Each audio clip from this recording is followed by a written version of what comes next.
Cute at angelic. Parang ako na ata yan. Charot! Nakita na ba kayo ng Angel on Earth? Hindi pa? O sige, ipapakilala ko na siya sa inyo. Biglang nag-boom sa Pinas ang maliliit at ubod na cute na Sony Angel dolls na tila ay nagbibigay ng kakaibang happiness sa mga collectors na to. Pero bago yan, ano nga ba ang Sony Angel? At bakit nga ba marami na hook dito? Mare, narinig mo na ba ang latest?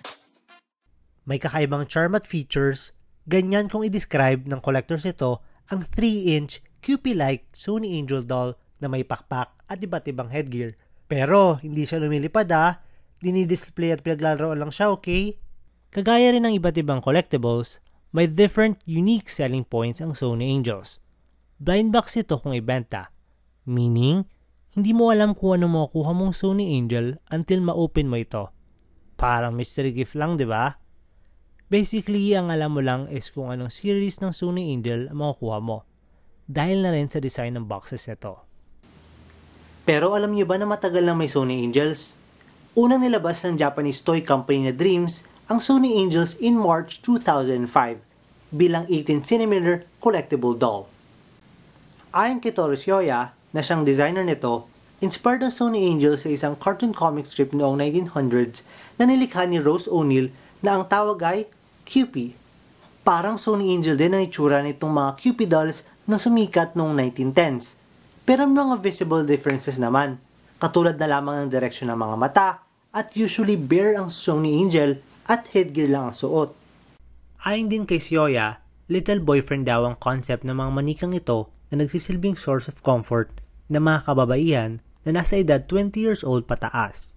Although halos isa lang naman ang itsura ng mga cute na Sony Angel, may different varieties ito na lumalabas sa bawat series. May animal series, sweet series, fruit series, at kahit mga marine series na feature ng iba't ibang sea creatures. Pero paano nga ba ulit sumikat ang Sony Angels? Kahit pa noong 2022, nagsisimula ng mabuhay ang Sony Angel craze sa ibang bansa katulad ng US.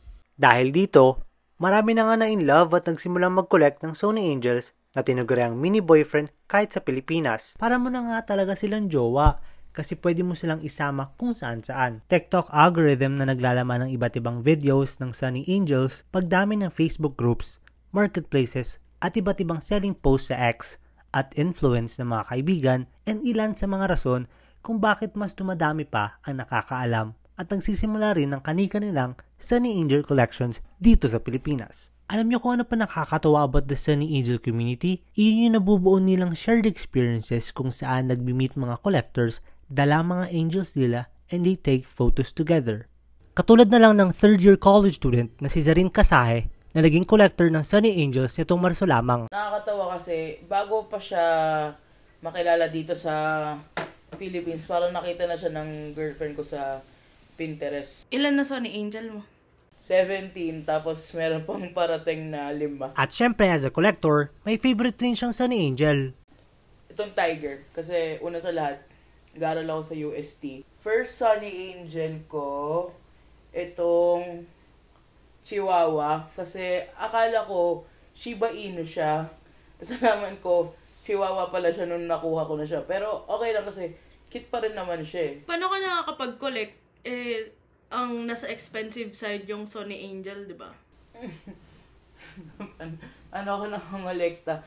Di parang siguro what I do is I just earn my money from allowance. Collector kasi talaga ako. Pag meron akong kinokolekta tapos ayaw ko na, binibenta ko na para mag-start ng bagong collection naman. Ngayon. Sa kabilang banda naman ay may mga taong iba ang pananaw pagdating sa usaping collection. Ika ng iba, you're too old to collect toys. O, ang gastos naman ng collection mo. Hindi ka nabili ng mga pesting laruan na yan eh. Hindi mo naman nilalaro. Dinidisplay mo lang sa kahon at nakastock sa kwarto natin. Alam mo itsura ng kwarto natin? Toy store.